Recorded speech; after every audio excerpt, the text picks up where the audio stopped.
Hello, friends. It is Fiona Morris here from Nourish and Flourish, and I'm here to wish you blessings for the new moon and total solar eclipse in Sagittarius.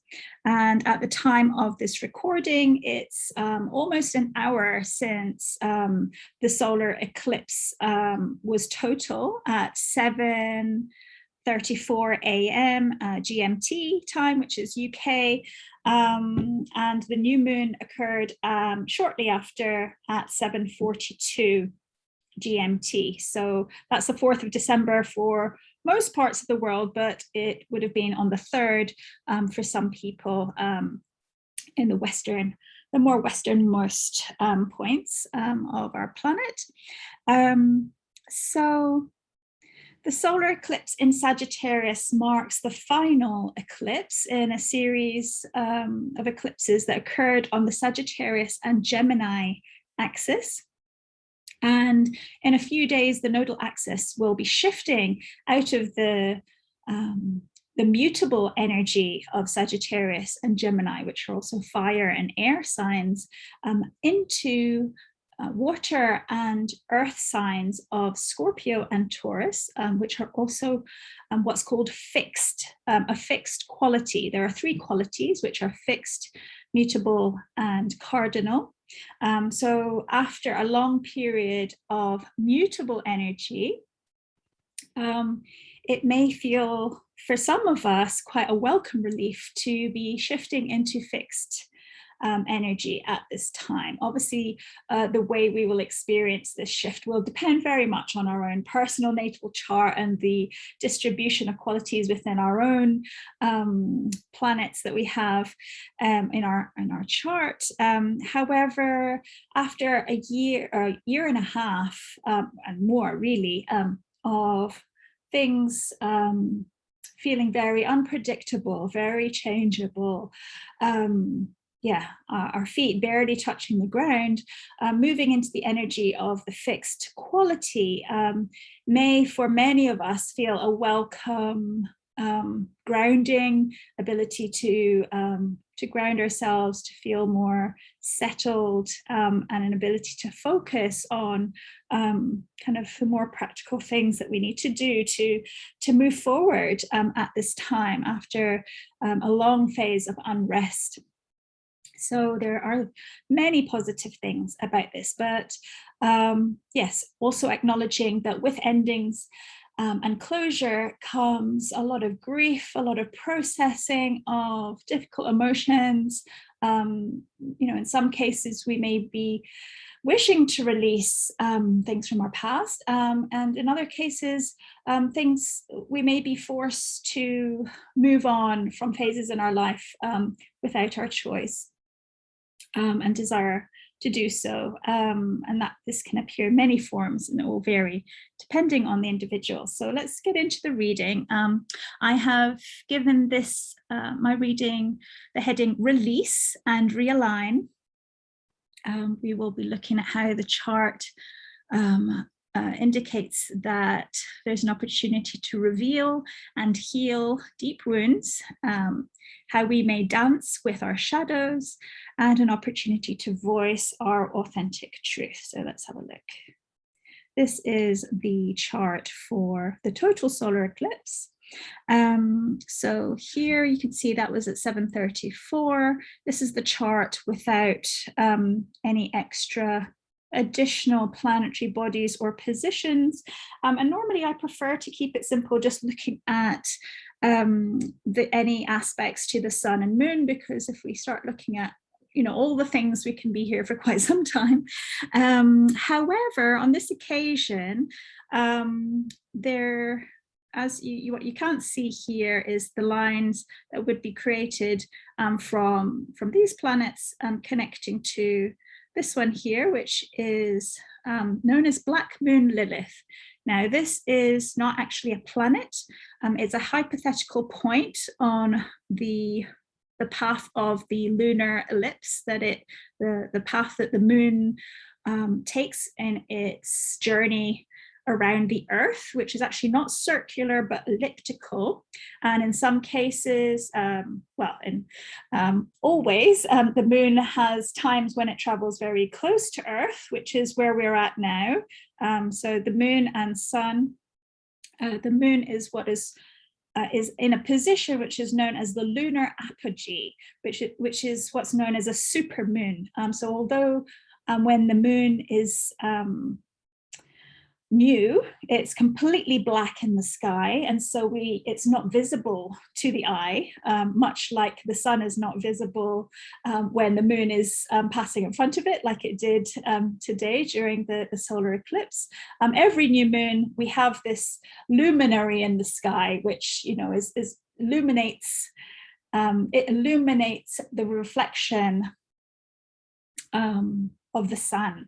And so when it's actually blocking the light of the sun, we cannot see it. And so, so going back to lunar apogee, the lunar apogee means the moon is very close to Earth. So if we could see the moon, we would notice that it's very big at the moment because it's closer to Earth than it sometimes is in its cycle and its journey around and around the Earth.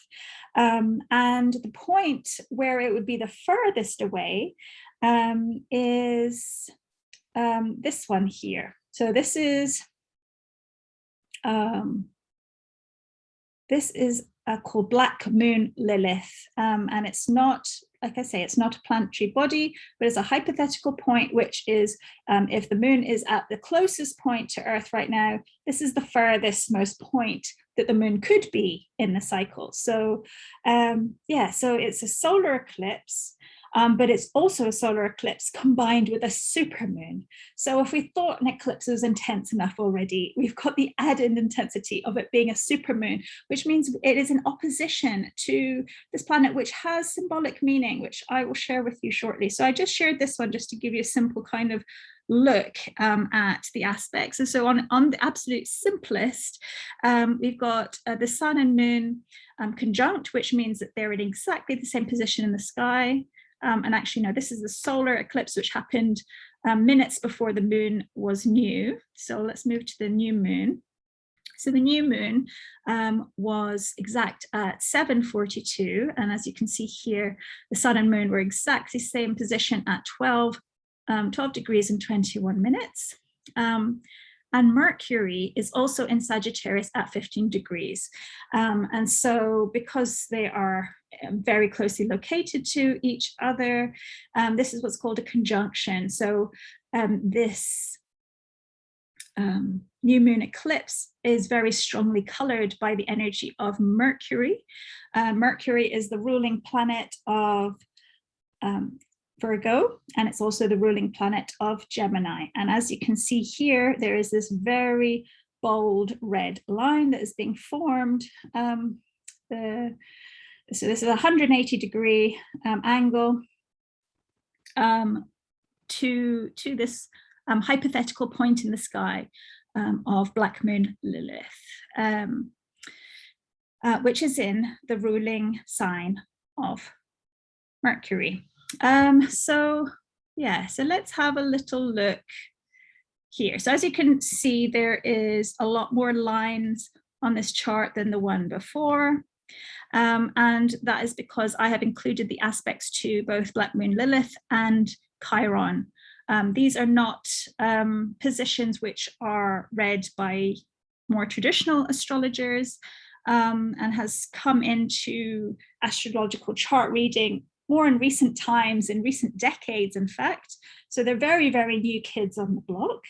However, I find that certain ones of the new asteroids or hypothetical positions, for example, such as Chiron and Black Moon Lilith, actually really speak to me in their symbolism. And so I actually integrate them with the charts that I read, but you will find that other astrologers disregard them completely, which is absolutely fine.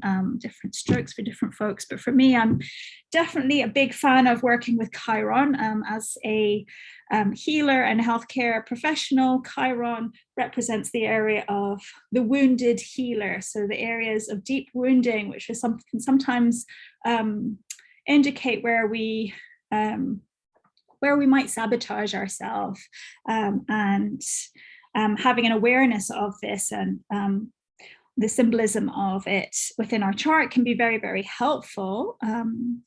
And yeah, so working with Black Moon Lilith is really quite new to me, and I don't normally include it in readings. However, in this chart, she is so strongly aspected that I felt I had to bring her in. And so, yeah, so let's see. Yeah, so as I say, these lines indicate that we are reading a chart that are aspected also to Chiron and to Black Moon Lilith. So where to start? With Mercury here in the mix, this is indicating the way we speak, the way we think. I'm going to talk a bit more about that later, but just to bring it back to this opposition here. It's interesting that this is featured opposite its home sign. So it's really kind of stirring the pot, so to speak. And Gemini, as opposed to Sagittarius, they're a bit like yin and yang on their axis. So where Gemini can focus in on the fine detail, on kind of logical points and processing information and data and so on. The opposite of Gemini is Sagittarius, which is more big picture thinking and more kind of looking at concepts and beliefs. And if you think about research methodology, I would look at Gemini representing more quantitative research, and the Sagittarius is qualitative research, if that resonates with you in any way. So that's the kind of the difference in perspectives that they both bring, and they can so sometimes be quite opposed to each other. However, the healing can come in the integration and seeing the best of both worlds, and seeing how these guys can harmonize together, which has been our journey for the past 18 months. So this is kind of the grand finale as we move through this period, and it's kind of almost a processing of everything we've learned. I find with Gemini and Sagittarius is very much the image of teacher and student, of the apprentice and the authority, the beginner and the expert. And yeah, I personally feel that authority has been quite challenged in the past 18 months. People who are at the top and kind of making grand pronouncements, things like spiritual teachers and spiritual teachings. It could be, politicians or leaders in community. There has been a sort of unveiling of some of the shadow sides of that in recent times. And so we're not necessarily taking our authorities' opinions and directives as read these days. And with Black Moon Lilith in the mix, there's definitely a kind of highlighting of the emergence of the divine feminine, and not just the divine feminine and what you might think of as sort of soft and gentle side, but the dark side of femininity. And if you look into Lilith within mythology throughout the ages, she has been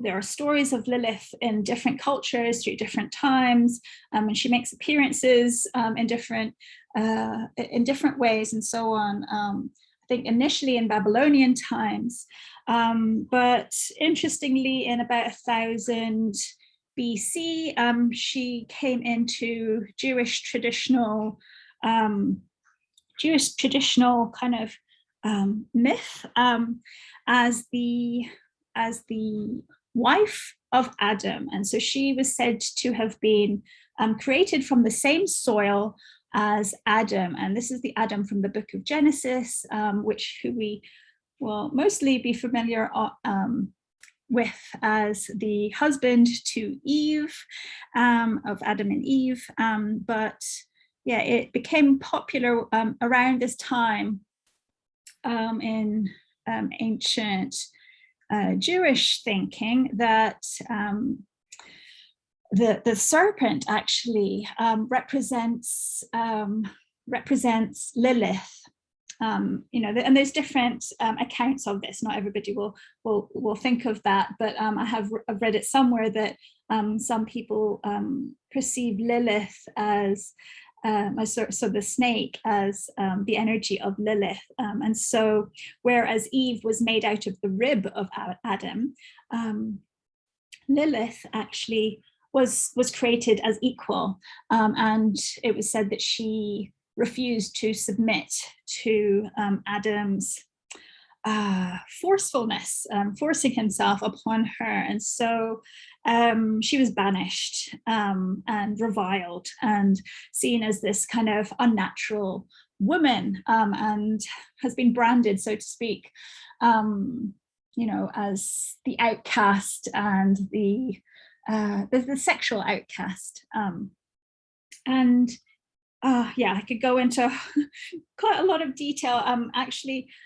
With the supermoons, it's always when Lilith is within a 10-degree orb of either the opposition or the conjunction of the moon and the sun. And in addition to this being opposite, there's always a position directly opposite. So if this is the position that is furthest away from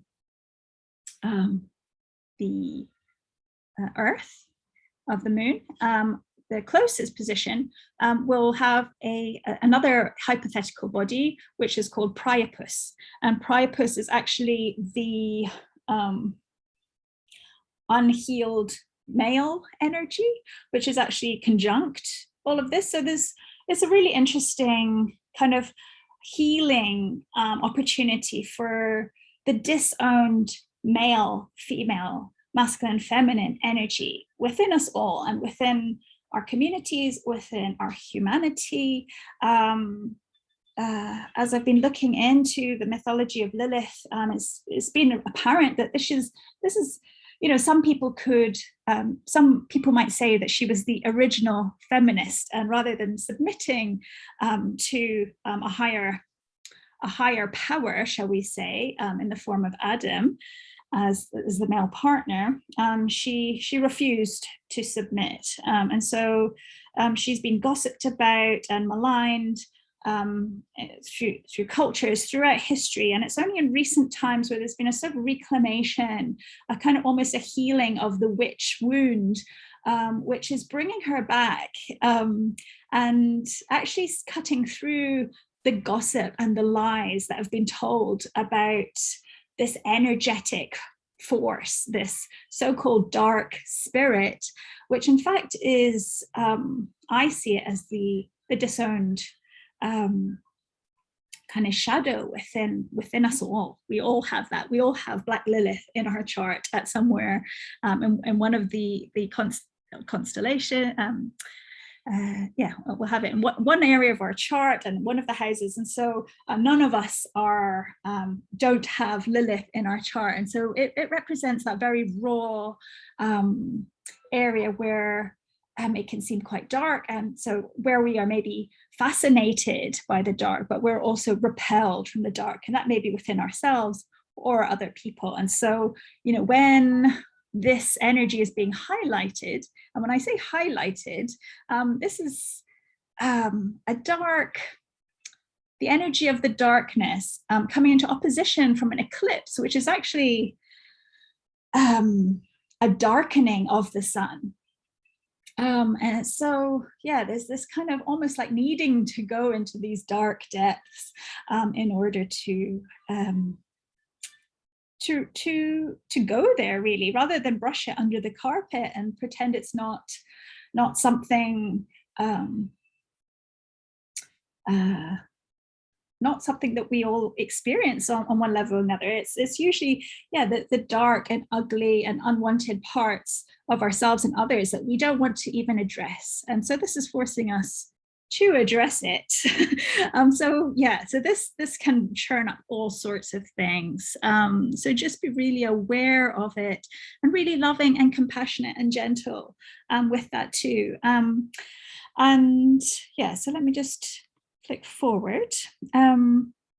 So release and realign. So, you know, where there's been a history, whether it's in your own life, whether it's in the lives of our family and our ancestors and our society, our culture. I think I'm seeing examples of this in so many different areas of life where a lot of the ugliness of our ancestors is really coming up to the surface now to be addressed, to be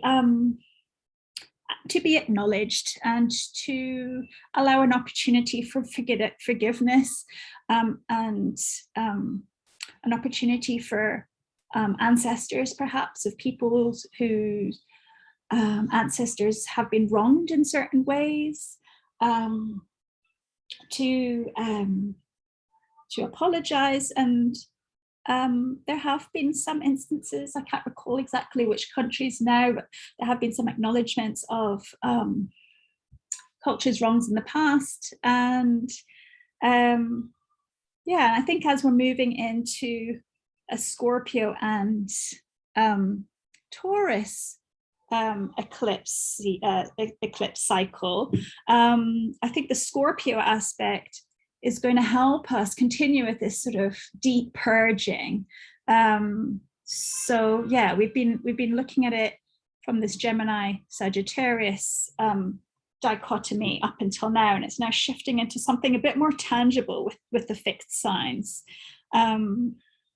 So I won't go too much more deeply into that, but yes, it's an opportunity to acknowledge that, and in that acknowledgement, in that kind of seeing it directly for what it is, we can have an opportunity to release it, and cleanse that, and have ceremonies, rituals, gatherings that allow us to release, or whether it's our own personal reflection, journaling, etc., to release and realign, and to come back into a healthier state where we're not carrying this baggage, whether conscious or subconscious anymore, and that we can actually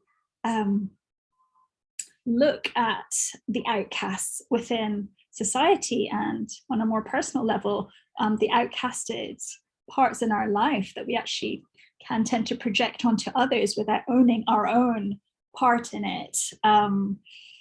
Yeah, I'm seeing there is a lot of finger pointing and blaming going on, and I think if we spent as much energy on clearing our own shadows, when I say clearing, I would say maybe integrating and learning to dance with the shadows, which I go into. So yeah, so revealing and healing deep wounds. When I talk about wounds, I have to refer to Chiron. I won't go too much into the mythology of Chiron because that's a whole lecture in itself, or workshop, webinar, whatever you want to call it. But as we can see with Chiron,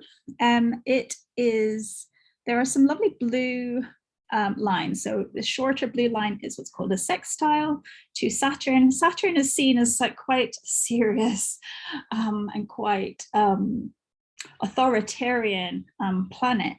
But when it's in this lovely sextile, it can be that actually someone in a position of authority can assist in give some assistance to bringing awareness to areas of wounding and deep healing that are required. Saturn is in Aquarius, which is a very humanitarian sign. So I wonder if, you know, there can be an acknowledgement of to really, as I say, reveal the areas that need healing, and to do the work. Quite simply. And as you can see, there is a connection from Saturn to this conjunction, this eclipse conjunction, another sextile.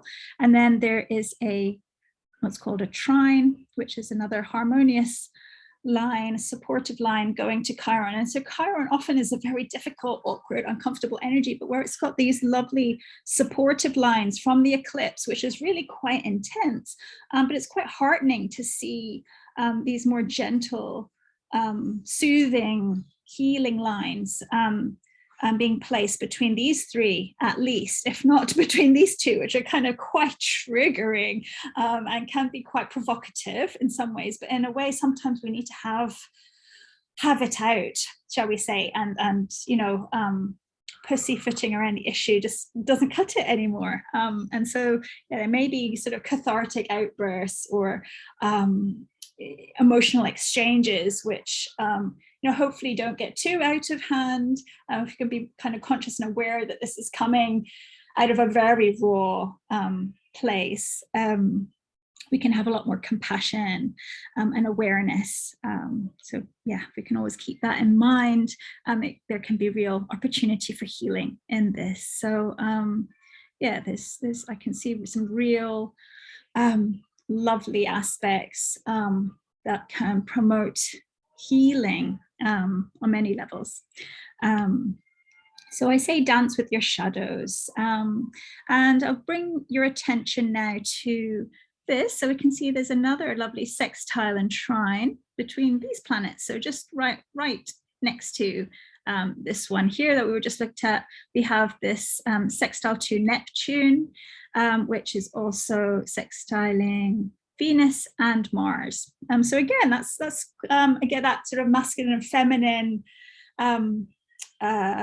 dance, shall we say, which at times can be fiery and angry. And you know, I can see that more in this kind of line here, where this kind of rejected, I'm sort of remembering that story of the fairy that wasn't invited to be part of sort of blessing party of the princess in Sleeping Beauty. And she wasn't invited because she was considered quite a malign force, but by not inviting her, that created even more problems. So she came in and cursed her. So she's actually more, I would say, I could go down another little rabbit hole, but yeah, that's just a kind of an example for where we would rather keep things locked up and suppressed rather than sort of bringing them in, even though it feels uncomfortable and awkward. There may be more healing by just allowing that awkwardness to be there, and in doing so, healing may come. And yeah, the more we suppress it, the more it creates this kind of volcanic outburst at some point, which is inevitable, really. So yeah, how do we work with shadow energy? You know, are we rejecting it? Are we actively kind of preempting it and aware of how it can manifest in our life? So yeah, so I'm seeing this as a really positive little aspect in the mix of these really raw feelings. There is also this potential for harmonious healing, and we've got Neptune here, which you know, it represents art, spirituality, music, beauty, lots of lovely things. It also has a shadow side, and although there's this lovely healing triangle going on here, there's also these red lines, which is what's known as a T-square from Lilith and from our conjunction of Sun and Moon and Mercury. So it's not all beauty and sort of rose-scented roses sprinkled on the ground and lovely things, which Neptune can create this sort of really lovely, blissful environment. But with Neptune being the ruler of the oceans, very strongly representing the water element, what we know of water is that it can create distortions and illusions reflected back in the water. So if we look in water, there's this kind of ripple effect, and it's quite dreamy, and it's not tangible. We can't grasp onto it. It's not real. It's not, we can't really grasp onto the Neptunian energy. And so it can describe things like glamour and sort of covering up the truth with pretty packaging. And something that one of my business mentors says is that you sometimes you can put glitter on a turd, but it still stinks. So yeah, I think we've had Neptune very strongly part of this. I mean, it's been retrograde for months, and at this time it has recently come out of retrograde. So yeah, there's been this real sense of cloudiness, fogginess, tired energy. Honestly, it's been quite a fatiguing year for all of us, I'm sure.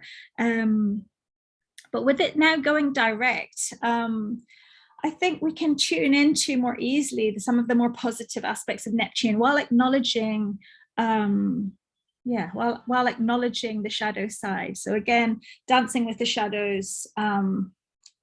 Neptune is very linked with shadow work, and where we're not real with ourselves, where we can lie to ourselves. And actually with this T-square in the mutable signs, we've got Sagittarius, we've got Gemini, we've got Pisces in this T-square with each other. And these are all planets that can, because of their mutableness, they can be a little bit loose with the truth, shall we say.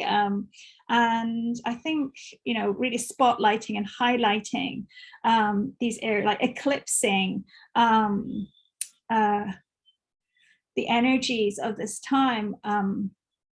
It's kind of giving us a real sort of deep dive into where that's not okay and how we need to realign. And I think dancing with the shadows is a much healthier way to work with it. It's more fun and more playful than getting stuck into this kind of more oppositional, attacking, aggressive, confrontational approaches, which simply create more problems. So we need to be a bit more creative.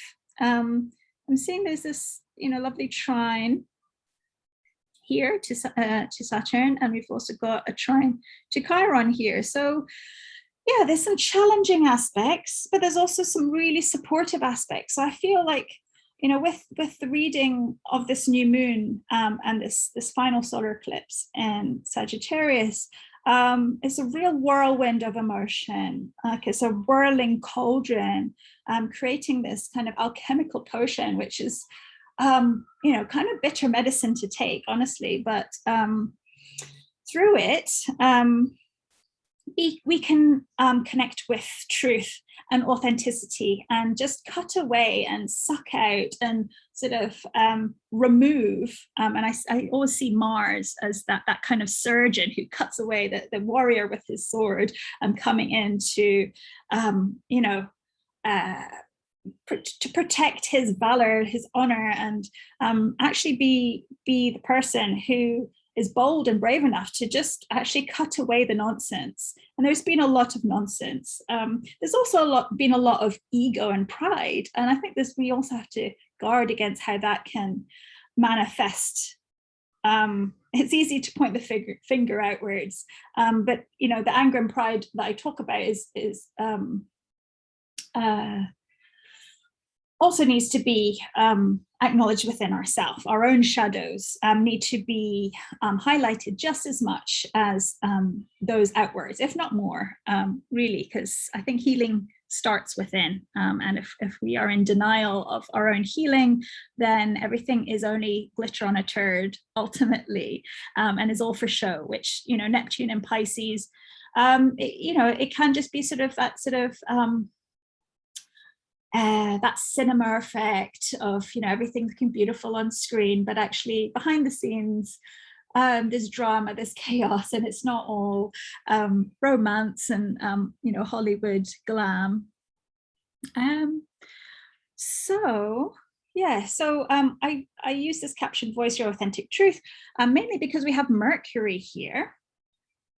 And Mercury, again, being the ruler of Lilith, is, I feel that she's, Mercury's given, and Mercury, you know, is I would call it the most gender fluid of the planetary bodies or luminaries. So I say she, it can be he, could be they. Mercury is here to give a voice to the unseen, the unwanted, the unspeakable, and yes, it's a really powerful time. And I think, you know, when someone is unheard, or communities are unheard, or kind of rejected for decades, centuries, etc., the way they voice their truth can be supercharged with emotion. And I guess I'm also speaking from personal experience, because I've been feeling the emotions of this period of time as much as the next person. And yeah, it's been an emotional ride. Having said that, Mercury is not in a particularly emotional sign. Having said that, yeah, I was going to say, is there any? We've got this square to Neptune, so that's kind of bringing in the emotions. It's a square, so, you know, it may come out as a sort of flood of tears. You know, the kind of blurting out of emotions, like, you know, sometimes we try and express ourselves in a sort of rational and in a way that seems reasonable and so on, but, you know, underneath it there can be a real bubbling over of emotion. And I think with this square to Neptune, that is going to allow a kind of unleashing of the dam of emotions in some way, even though yeah, I think Mercury in Sagittarius, you know, likes to keep things quite light and fun and bubbly, and doesn't necessarily want to dive into the depths of kind of suffering and emotional wrenching. But with Pisces there, there's definitely, it's an opportunity for that wellspring to really bubble up and to allow cleansing and healing to occur. And so I feel that the water element can be so healing, to be used as a sort of a balm in these, and through the harsh winds of Gemini and through the blazing fires of Sagittarius, which we've been experiencing for the past year and a half. We're now moving into the water and earth nodal axis journey, which may have a slightly softer quality to it. So I feel quite comforted by that, although this is, you know, this is a potent, we've been moving through potent times, let's not sugarcoat it, and there's a lot more work to be done. So, you know, I think this chart just really brings some acknowledgement to how challenging it's been. I haven't spoken too much about Pluto and Venus conjuncting. They're not directly hitting this eclipse, but they are aspecting Mars. So again, it's this kind of, you know, but it's a sextile. So this is almost like an ability to kind of be a bit more straightforward, and to express, you know, feminine power. When I say feminine, I'm looking at Venus here, and power is Pluto. They're in conjunct right now in Capricorn. So the feminine power, you know, being suppressed for, you know, such a long time. And I know it's a hot topic right now. Feminism, patriarchy, healing, transformation, brings up all the emotions. Sometimes we just don't want to go there. But and creating safe and healing space for these conversations to occur, for people to voice their truth and for their truth to be heard, and to own these kind of unloved parts of human nature and of our own selves, we can be more integrated as a whole. So this reading has probably gone on a little bit longer than I had intended. But yes, I hope that has inspired you in some way. I hope that just seeing this reflection of the new moon and solar eclipse energies and aspects to the other planets that they're making at this time help you kind of get a feel for just the rawness and realness that we are moving through, to remind you that all the emotions are okay, that having exchanges that aren't easy may not feel comfortable, we may want to run away from them, but by allowing ourselves to go there, obviously, feeling as safe as we possibly can is so important for our healing journey as individuals and as communities, and for the whole planet. So I would love to hear if any of this resonated with you. Share in a comment or a personal message if you feel to share. And I will see you again at the next new moon. Thank you so much for tuning in. Wishing you all the blessings, navigating the energy of this time. Lots and lots of love.